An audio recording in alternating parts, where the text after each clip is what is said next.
Hello and welcome to another edition of the Tour Junkies DP World Tour show. I'm your host, Mark Hill, and we're back after a 3 or 4 week absence.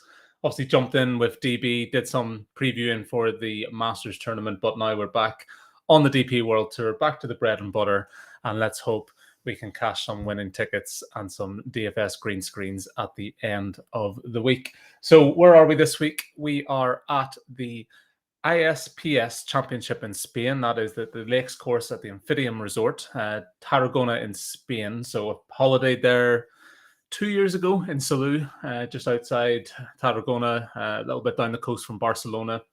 Lovely part of the world, but very much resort course type setup that we're expecting here.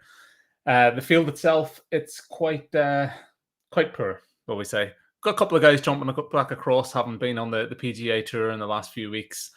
Filling that void. They didn't qualify for the Masters and everything else. So Bernd Wiesberger's here. A couple of others there as well. Rasmus Højgaard as well, who's over and did fairly well actually over stateside during the PGA Tour event. So yeah, it's another new course for the DP World Tour that we have to get our teeth into. And let's get into a bit of a breakdown for it. The course itself, so the event is being played at the Lakes course, part of an overall resort where they have two courses, and this one's going to be at the Lakes. It's just under 7,000 yards, par 70 Greg Norman designed course, and just two par fives to contend with this week. So really had to look outside the box in terms of what way we want to attack this week's tournament. The venue itself has been used in the past. We've seen it in the Challenge Tour event back in 2014, and also Q School and the Nordic Golf League as well. And let's not turn our noses up at the Nordic Golf League. We've seen the likes of Marcus Kinhult drop back down to that level recently, find a bit of form there, jump back up to the DP World Tour, and actually being very competitive. So not to be sniffed at, and the likes of the Højgaard twins and some other well-established Scandinavian golfers have come through that route. So the Nordic Golf League, it has had events here, and Q School as well has also had a number of events here. So we have something to look at in terms of who's trended well there, a little bit of course recognition for those guys, and something we're definitely going to factor in. I'd say just two par fives to contend with. Water in play on 14 of the 18 holes, but realistically, it looks like only a few of those holes that actually plays any sort of factor. Big thing for me this week is going to be the weather side of things. Practice rounds yesterday, so this has been recorded on Wednesday, day before the tournament. Yesterday looked like nice firm and fast conditions, rough up a little bit, and to try and make it a little bit more challenging away from that resort style. Wednesday, though, rainfall, winds picking up 25-mile-an-hour gusts, and that trend is sort of continuing into the weekend as well. Thursday morning expected to be wet with winds before calming down as the day goes on, while Friday morning it's scheduled to be calm. For me, probably the first tournament this year where pre-tournament I'm really factoring in the likelihood of a draw bias. I think if you're in that PM, AM wave, have a bit of an ability to play in the wind, as it is going to pick up again at the weekend with gusts up to 30 mile an hour.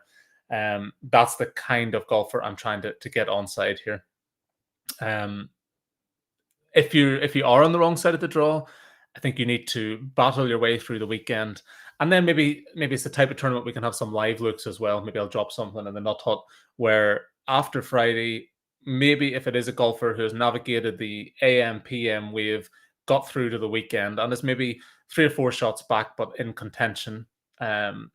No, not even 3 or 4 shots back, actually. I'll caveat that by saying it's the kind of tournament that I don't see anyone running away with. I do feel that when we get to the weekend and you have maybe battled your way through those first 2 days and you're well back because of the weather at the weekend, where the wind is supposed to really pick up in the afternoon. If you're a golfer teeing off in the morning, there might be an advantage there as the day goes through to play some catch up, especially on the Saturday. So definitely something I'm looking for, maybe coming off the pace.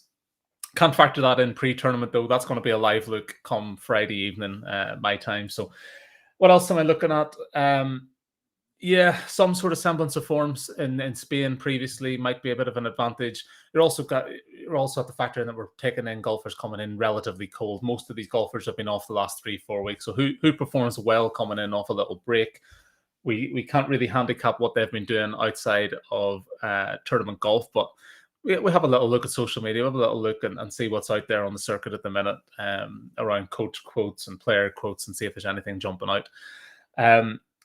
It's hard for me to really get a grasp on where the key attributes will lie. Par 4 scoring certainly stands out, bearing in mind that's the bulk of the setup on the course. So I've had a look at that and definitely played a factor. I think we are playing with fire a little bit with this wind coming in. We're playing with fire a little bit in terms of the variance. Not really seeing these golfers consistently play week after week after week on the DP World Tour at the minute, jumping all over the place in terms of down to Africa for a number of weeks, then over to the Middle East and Qatar, 3 weeks off, and now back in Spain. So really difficult to get an overall handicapping grasp. So what I have done this week is try to look outside the box, try to find some longer range shots that I'm happy to take a look at in more depth and hopefully land a nice triple digit number on some of those golfers this week. So without further ado, let's have a look at the top of the betting board. This week, headlined by Bernd Wiesberger at 18 to 1. Rasmus Højgaard comes in second favourite at 20 to 1. And then you have Adrian House, Pablo Larrazabal, and Nicolai Højgaard in at 28 to 1. Those are on DK Sportsbook at the minute. Top of the board, listen, if we're trying to compare apples and pears here between Wiesberger and Rasmus Højgaard, it's Rasmus that's coming in with a form. Those outings that he had at PGA level where he finished 6th and 18th in his last 2 starts, that jumps out leaps and bounds in this kind of field. He's coming back across. We're going to have a look at him later on the best bet segment. Haven't quite got to him there on the outright side of things because I am steering away from the top of the board in general, but very much worthy of being up there. Bernd Wiesberger is up there on reputation alone. I'm not seeing anything in the form lines to suggest that he's the favourite here or a worthy favourite here. I definitely have Rasmus Højgaard ahead of him. Nicolai Højgaard is also up there 28 to 1. Bit of a conundrum because his form, generally speaking, this year has been terrible, but he also won a tournament. So really something we'll have to bear in mind is that there's no consistent trend when it comes to Nicolai Højgaard at the minute.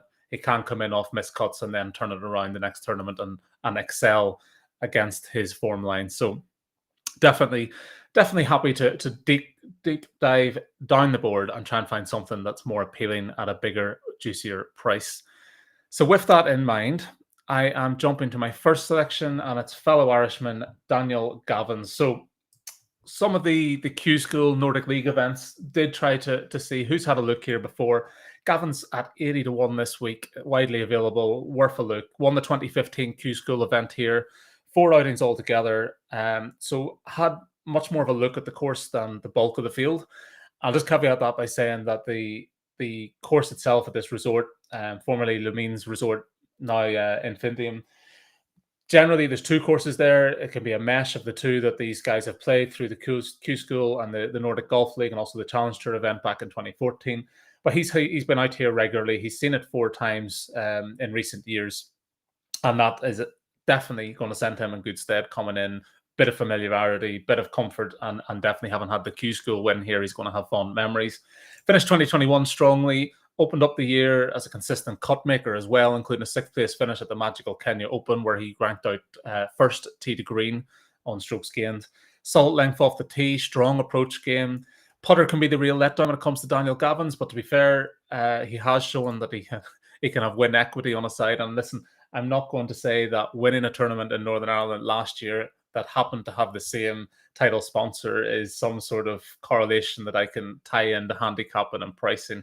But it just shows that he has got the monkey off his back of winning at DP World Tour level when he got that ISPS Handa World Invitational win under his belt in 2021. So we've got win equity. We've got a strong approach game of late. We've got the first tee to green at the Kenya Open. He's Irish, so hopefully he can play in the wind. Top 10 in Cadiz as well last year on the Challenge Tour in Spain. I think lots to stand out and like about Daniel Gavin's this week. So that's my first selection at 80 to 1. Another golfer who won on tour last year, Jeff Winther, withdrew in Qatar, tees it up here. He's going off in that PM wave alongside Sami Välimäki and Scott Hend. Have to have a bit of faith that the withdrawal of Qatar isn't going to have a knock-on effect. But honestly, in terms of the form lines, he won last year at the Mallorca Golf Open, recorded top 3 as well at the Gran Canaria Lopezan Open. Now, yes, anyone who is geographically savvy, yes, that is Spanish soil, but it's very, very, very different in terms of location of the coast of Africa in the Canary Islands. But definitely showing that he's not afraid to jump into different areas and do well. More recently, he's had a T6 at the Abu Dhabi Championship back in January. I catch the numbers in the wind. I look back at the Ras Links event, shot a 69 in round 2, where he started the day T54 before finishing the day in the top 10. So showing that of late, whenever that wind does pick up, and it's definitely going to play a factor this week, that Jeff Winther can navigate that.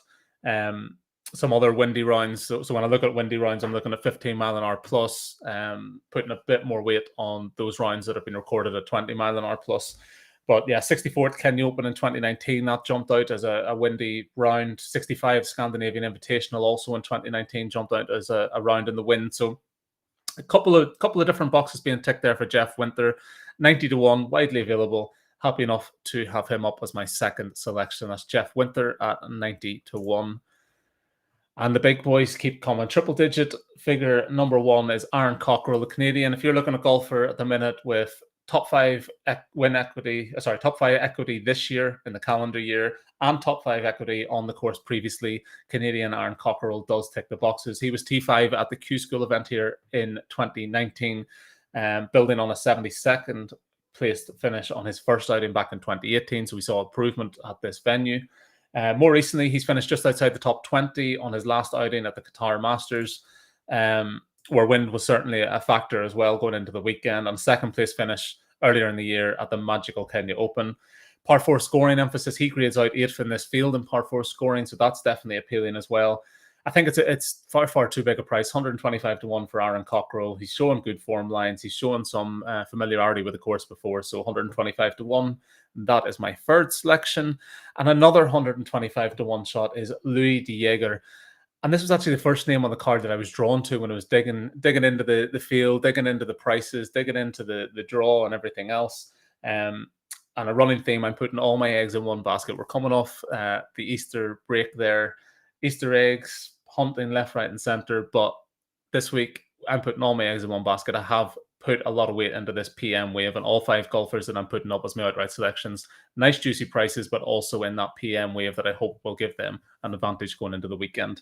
Louis Daeger, he's one of those widely available, 125-1. I've seen as high as 150-1 with Pinnacle, so maybe not attracting the sharp action, but we're going to wade through the storm and hopefully have him on side. Top 20 this year at the My Golf Life Open in Pekinwood. Also top 10 on the Sunshine Tour. Ranked number 1 for the field in putting at the Qatar Masters. In terms of the wind side of thing, decent rounds recorded in the wind, 15 mile an hour plus. Rounds of 64 and 66 at Cairn Country Club in 2019 when the wind was picked up. And more recently on the swing last year in the Canary Islands, he shot multiple rounds in the 60s in windy conditions as well. Seeking his first win at tour level, has won on the Sunshine Tour before, and he's second at the Magical Kenya Open as well in 2019. Not quite got into full stride on the DP World Tour, hence the price point that he's coming in at. Spanish side of things, 4 consecutive made cuts, back-to-back 12th place finishes in Tenerife in the Canary Islands Championship. Recent form, he graded out first tee to green and first on approach at the My Life Golf Open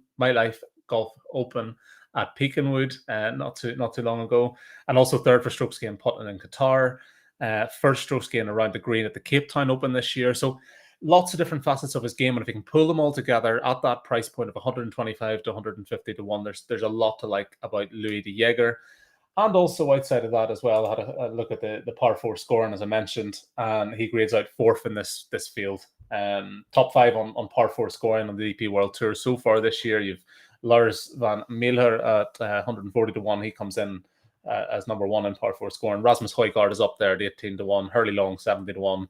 Louis Daeger 125-1. Wilco Niemauer at 50-1. They're the top 5 at the minute in par 4 scoring. The big difference is I can't really touch Lars van Mierlo up the top, but Louis Daeger has a lot of boxes being checked for me.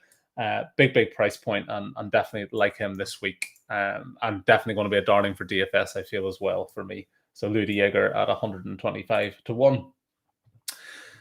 Let's jump down to my final selection. And this one, leap of faith required with Adrien Sadier, the Frenchman, 150-1. Again, he's just creeped into that top 25. in terms of the par 4 scoring, which made some appeal. Top 10 at Q School level in 2019, top 20 the last time this was a Challenge Tour event in 2014, so he has some familiarity with the course. Relatively lightly golfed of late, top 10 at the European Masters last year, top 10 at the Dimension Data Pro-Am in the co-sanctioned Sunshine Tour and Challenge Tour event on his seasonal reappearance as well. Chasing his DP World Tour maiden victory. Solo Challenge Tour win did come on Spanish soil, so who knows, there might be some sort of connection there. To be honest, we're taking a stab on someone at a bigger price that I think should be a little bit shorter than 150 to 1, but it is a leap of faith, putting some weight into that course history, putting some weight into his par 4 numbers so far this calendar year. But overall, Adrian Sadier does round out my card. So listen, guys, sometimes I'm favoring up the top of the board. This type of week where variance could really come into play, given the wind, given the conditions, given the new track, given the unknown quantity, given the layoff the golfers have had, generally speaking, coming into this, I'm happy to look down the board. And there's 80 to 1, 90 to 1, 125 to 1, 125 to 1, 150 to 1. And all will be forgiven if one of those boys lands this week. Let's jump into the DFS side of things then. So Rasmus Højgaard, 11,000. Adri Arnhuis, 10,500, and Matthew Pavon, 9,100. Top of the board, they're the golfers I like. They've got the PM wave on the side. Arnhuis, I could definitely see go well this week. Højgaard, I've touched upon already. My fade is going to be Bernd Wiesberger. For me, yeah, top of the betting board, top of the DFS at 11,200. He's on the wrong side of the draw. He's got poor recent form in contrast with Rasmus Højgaard up beside him, who's obviously performed well at the PGA Tour level. Just happy enough to take Wiesberger on. I'm hoping that there are better, stronger options in that 9K and above range for me. So, yeah, taking on Bernd Wiesberger at 11,200. 8K range, as ever, limited number of golfers to choose from. I've sided with Julian Brun at 8,800, Callum Shinkwin 8,300, and Henny Duplessis at 8,200. Fade was very, very difficult to come upon in this range, and also the 7K range, to be honest, because when you've got so much variance at play, there's so many different factors. There's boxes being ticked by one or two golfers in different areas, and like, is that enough to draw a line through them and not have some sort of equity on them in DFS? But the one I'm going to take on in the 8K range, that's Siwon Kim, probably the most informed golfer of anybody coming in. He's off the back of 2 recent Asian Tour wins, including last week in a Stapleford format event. It hasn't shown that Asian form can translate across, though, to the DP World Tour. Not really showing anything over this side. Wrong side of the draw, and if that bias plays out as I expect, you're a golfer who's travelled across from Asia, you're coming off a win, you're in good spirits, you're then battling elements, battling the wrong side of a draw. I think you'd be happy enough just to compete this week and maybe not kick on and recreate that first place finish on the Asian Tour last week. Happy enough to stay clear of him. And because he is a golfer coming in and trending well, albeit at a different tour level, I do think you're going to see a lot of people gravitate towards him. Ownership's going to be up DFS-wise, but I think there's better options, especially when you drop down to that 7K range that I'm going to have a quick look at now. 3 selections here. Daniel Gavin, 7,300. Jeff Winther, 7,100. Aaron Cockrell at 7K. 3 guys that I've put up already in the betting portion of the show. So you got my reasons for liking them. I did fade this guy, Mikko Korhonen, the Finn, not too long ago as well. I think it was the Stein City Championship. 7,200 is the range he's coming in now. And on that occasion, he ended up top 10. So I am going back in. I'm looking at the same data. I'm looking at the same stats to say that I don't expect him to perform well here. Hopefully he doesn't repeat that Stein City Championship performance.